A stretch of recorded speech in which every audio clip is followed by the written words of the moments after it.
70대 할머니가 20대보다 힘센 비밀 지금 공개합니다. 영상 시작 전에 먼저 구독과 좋아요 눌러주시고 건강정보 함께 시작하겠습니다. 70대 할머니가 20대 청년보다 팔굽혀펴기를 더 많이 할 수 있다면 믿으시겠습니까?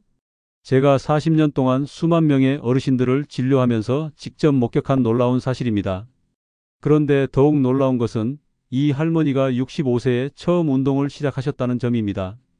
만약 여러분이 지금 이 영상을 보고 계신다면 아직 늦지 않았습니다. 오히려 완벽한 타이밍입니다. 오늘 이 영상 하나로 여러분의 남은 인생이 완전히 바뀔 수 있습니다. 우리가 외면하고 있는 무서운 진실. 지금 이 순간에도 우리나라 65세 이상 어르신 10명 중 1명은 치매로 고통받고 계십니다. 2025년 현재 전국에 108만 명의 치매 환자가 계시고 매년 그 숫자가 늘어나고 있습니다. 더욱 충격적인 것은 근감소증입니다. 30대 후반부터 매년 근육량이 1%씩 줄어들기 시작하고 근력은 최대 4%까지 감소합니다. 제 환자분 중에 김철수 할아버지라는 분이 계셨습니다. 75세이셨는데 평생 사업을 하시며 바쁘게 살아오셨어요. 어느 날 손자와 팔씨름을 하다가 중학생인 손자에게 져버리셨대요. 그때 처음으로 내가 이렇게 약해졌구나 하고 깨달으셨다고 하더군요. 6개월 후에 병원에 오셨을 때는 계단을 오르기도 힘들어 하셨습니다. 그런데 1년 후 다시 만났을 때는 완전히 다른 사람이 되어 계셨어요. 여러분도 비슷한 경험이 있으실 겁니다. 예전엔 아무렇지도 않게 들었던 장바구니가 왜 이렇게 무겁게 느껴지는지, 계단을 오를 때 왜 이렇게 숨이 차는지, 깜빡깜빡하는 일이 왜 자꾸 늘어나는지 말이에요. 하지만 오늘 이 영상을 끝까지 보신다면 그런 걱정들이 모두 과거의 일이 될 것입니다. 근감소증의 정체를 파헤쳐 보겠습니다. 여러분, 근감소증은 단순히 근육이 줄어드는 현상이 아닙니다. 우리 몸의 생명력이 약해지는 신호라고 보셔야 합니다. 제가 지난 40년간 수많은 환자분들을 진료하며 깨달은 것은 근육은 단순한 힘의 문제가 아니라는 사실입니다. 근육은 우리 몸의 대사 공장이자 면역력의 저장고이며 심지어 뇌 건강까지 좌우하는 중요한 기관입니다. 미국에서는 이미 2016년부터 근감소증을 정식 질병으로 분류하고 체계적으로 관리하고 있습니다. 그만큼 심각한 문제라는 뜻이지요. 근감소증의 3단계 진행 과정을 살펴보겠습니다. 제가 오랫동안 환자분들을 관찰해 보니 근감소증은 크게 3단계로 진행됩니다. 첫 번째 단계, 은밀한 침투 시기입니다. 보통 40대에서 50대에 해당하는데요. 겉으로는 잘 드러나지 않지만 예전보다 쉽게 피곤해지고 체력이 조금씩 떨어집니다. 대부분은 나이 탓이겠지 하고 넘기시는 시기입니다. 실제로 50세에 내원하신 박영희 씨도 요즘 힘이 없어요 라고 말씀하셨는데요. 검사 결과 근육량이 정상 범위의 하한선에 있었습니다. 두 번째 단계는 본격적인 약화 시기입니다. 50대에서 60대에 흔히 나타납니다. 무거운 물건을 들기가 어렵고 오래 걸으면 쉽게 지치십니다. 계단을 오를 때 난간을 잡게 되고 의자에서 일어나실 때 힘이 들어가기 시작합니다. 세 번째 단계는 심각한 기능 저하입니다. 60대 이후에 주로 나타나는데요. 혼자서 일상생활이 힘들어지고 넘어질 위험이 높아집니다. 특히 이 시기에는 한번 넘어지면 회복이 쉽지 않고 치매 위험도 급격히 증가합니다. 근감소증과 치매는 무서운 연결고리가 있습니다. 많은 분들이 모르고 계시는 사실 하나가 있습니다. 바로 근감소증과 치매가 밀접하게 연결되어 있다는 점입니다.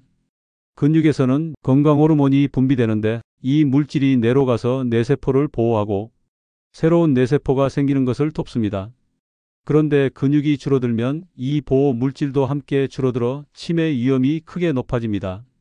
제가 진료한 환자분들을 분석해 본 결과 근력이 약한 분들에서 치매 발생률이 무려 3배 이상 높게 나타났습니다. 그렇다면 치매를 예방하기 위해 무엇을 해야 할까요? 저의 임상 경험 40년과 최신 연구 결과를 종합해 보면 4가지 핵심 요소가 있습니다. 첫째, 근육 운동입니다. 뇌를 보호하는 단백질을 늘리려면 근육 운동이 꼭 필요합니다. 허벅지와 종아리 근육이 전체 단백질의 80%를 만들어내기 때문입니다. 둘째, 뇌자극 활동입니다. 새로운 것을 배우고 복잡한 사고를 하는 활동은 뇌세포 간 연결을 강화합니다. 책을 읽거나 퍼즐을 풀고 새로운 언어를 배우는 것 모두 큰 도움이 됩니다.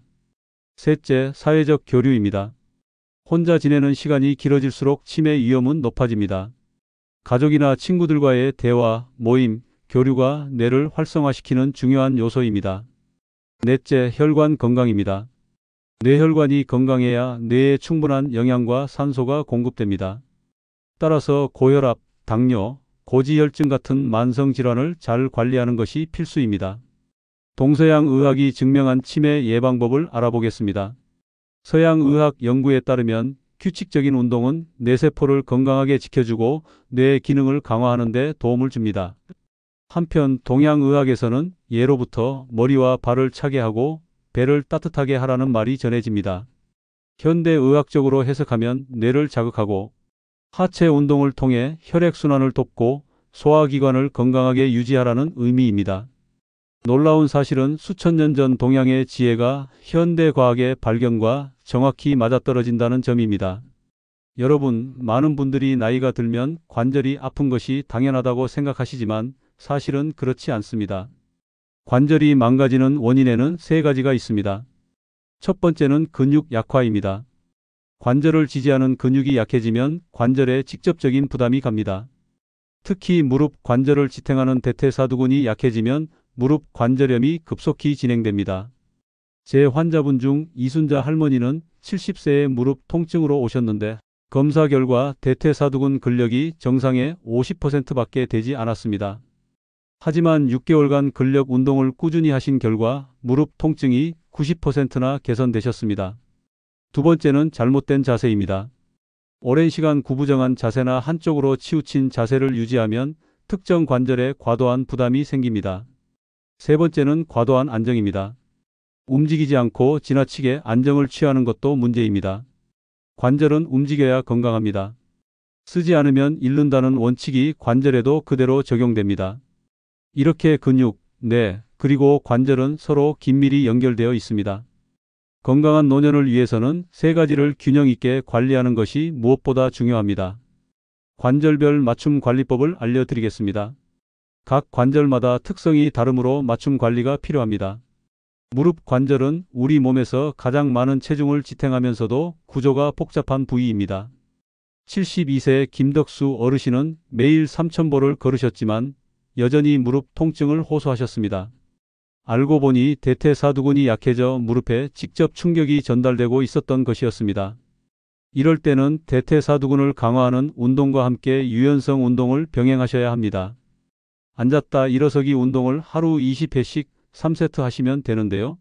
꾸준히 실천하시면 3개월 뒤 무릎 통증이 80% 이상 줄고 계단을 오르내리실 때 훨씬 편안해지십니다. 어깨 관절은 360도 회전이 가능하다는 장점이 있지만 그만큼 불안정하고 다치기 쉬운 부위입니다. 박순덕 어르신 68세이신데요. 빨래를 넣을 때마다 어깨 통증이 심하다고 말씀하셨습니다. 어깨 주변 근육이 약해져 어깨뼈가 불안정해진 상태였던 것입니다. 이럴 때는 어깨 돌리기와 벽을 이용한 팔굽혀 펴기를 매일 해주시면 좋습니다. 또 팔을 천천히 위로 올렸다 내리는 간단한 운동도 큰 효과가 있습니다. 2개월만 꾸준히 하시면 어깨의 가동 범위가 50% 이상 늘어나고 일상적인 동작이 훨씬 자유로워지십니다. 척추 관절은 전신을 지탱하는 기둥 같은 역할을 하기 때문에 부담이 큽니다. 최영수 어르신 75세이신데요. 허리가 구부러져서 30분도 서 계시기 힘드셨습니다. 척추 기립근과 복근이 모두 약해져 있던 상태였습니다. 이럴 때는 벽에 기대어 플랭크 동작을 하시고 등 신전 운동을 하루 15회씩 해주시면 좋습니다. 4개월만 실천하시면 허리가 곧게 펴지고 1시간 이상 서 계시는 것도 가능해집니다. 이제 하루 5분으로 시작하는 기적의 운동법을 알려드리겠습니다. 복잡한 운동은 필요 없습니다. 하루 5분만 투자하시면 됩니다. 1단계 준비 운동 1분 동안 진행합니다. 제자리에서 가볍게 걷기를 30초, 어깨 돌리기를 앞뒤로 각각 15회 해주시면 됩니다. 2단계는 하체 강화 운동입니다. 2분간 진행합니다. 의자를 잡고 앉았다 일어서기 10회, 벽에 기대고 종아리 들어 올리기 15회, 제자리에서 무릎 들어 올리기를 좌우 각각 10회 하시면 됩니다. 3단계는 상체 강화 운동입니다. 1분간 진행합니다. 벽 팔굽혀 펴기를 10회. 팔을 천천히 위로 올렸다 내리기를 10회 해주시면 좋습니다. 마지막 4단계는 마무리 스트레칭 1분 동안 하시면 됩니다. 목과 어깨 스트레칭 30초, 다리 뒤쪽 스트레칭 30초로 마무리하시면 됩니다. 이 운동을 매일 실천하시면 2주 안에 변화를 확실히 느끼실 수 있습니다. 또한 뇌 건강을 위해서는 특별한 것이 아니라 작은 일상 습관을 바꾸는 것이 중요합니다. 아침에는 일어나자마자 물 한 컵을 드시고 신문이나 책을 10분간 소리 내어 읽어보세요. 간단한 스트레칭을 5분 정도 하시면 더 효과적입니다. 오후에는 점심 식사 후 10분 정도 가볍게 산책하시고 새로운 요리 레시피에 도전해 보시는 것도 좋습니다. 가족이나 친구와 전화통화로 마음을 나누는 것도 뇌 건강에 큰 도움이 됩니다. 저녁에는 오늘 있었던 일 3가지를 적어보고 감사한 일 1가지를 떠올려 보세요. 그리고 일찍 잠자리에 드시는 것이 좋습니다. 이런 작은 습관들이 모여 치매 예방과 뇌 건강에 큰 변화를 만들어냅니다. 마지막으로 영양 관리의 핵심을 말씀드리겠습니다. 아무리 운동을 해도 영양이 뒷받침되지 않으면 효과가 제한적입니다. 먼저 단백질 섭취입니다. 체중 1kg당 1.2에서 1.5g의 단백질이 필요합니다. 매 끼니마다 달걀, 생선, 두부, 콩류 중 1가지를 꼭 포함하시고 간식으로는 견과류나 우유를 드시면 좋습니다. 다음은 수분 섭취입니다. 하루에 8잔 이상의 물을 마시되 커피나 차보다는 순수한 물을 우선으로 하시는 것이 좋습니다. 특히 식사 30분 전후로 물을 드시는 습관을 들이시면 더 효과적입니다. 마지막으로 항산화 식품을 충분히 드셔야 합니다. 색깔 있는 채소와 과일을 다양하게 섭취하시고 블루베리, 시금치, 당근, 토마토와 같은 식품을 매 끼니에 포함해 보세요. 이렇게 운동, 습관, 영양 관리를 함께 하시면 몸과 뇌 모두 건강한 삶을 유지하실 수 있습니다. 여러분, 기억하십시오. 나이는 숫자에 불과합니다. 제가 40년간 진료하면서 만난 수많은 어르신들이 증명해 주셨습니다. 60세에 시작해서 70세에 더 건강해진 분들, 70세에 시작해서 80세의 젊은이보다 튼튼해진 분들을 수없이 봤습니다. 아까 말씀드린 김철수 할아버지는 75세에 운동을 시작하셨습니다. 지금 80세이신데 손자와 팔씨름에서 이기십니다. 그뿐만 아니라 기억력도 좋아지셨어요. 박영희 할머니는 65세에 처음 헬스장에 가셨습니다. 처음엔 2kg 아령도 힘들어 하셨는데 지금은 10kg을 가볍게 드십니다. 이분들의 공통점이 무엇인지 아십니까? 바로 시작했다는 것입니다. 늦었다고 생각하지 마세요. 지금이 완벽한 시작점입니다. 여러분도 할 수 있습니다. 여러분이 혹시 이런 생각을 하고 계실지도 모르겠습니다. 나이가 이미 많은데 소용 있을까? 몸이 아픈데 운동이 가능할까? 의지가 부족한데 계속할 수 있을까? 이런 걱정은 자연스러운 것입니다. 처음 시작하는 모든 분들이 다 갖는 걱정이에요. 하지만 걱정보다는 작은 실천이 중요합니다. 완벽하게 하려고 하지 마세요. 하루 5분부터 시작하세요. 오늘 이 영상을 보신 것만으로도 이미 첫 걸음을 내디디신 것입니다. 이제 2번째 걸음만 내디디시면 됩니다. 오늘 당장 의자에서 한번 일어나 보세요. 그것이 바로 새로운 인생의 시작입니다. 5분 실천법을 정리해 보겠습니다. 첫 번째, 5분 스트레칭입니다.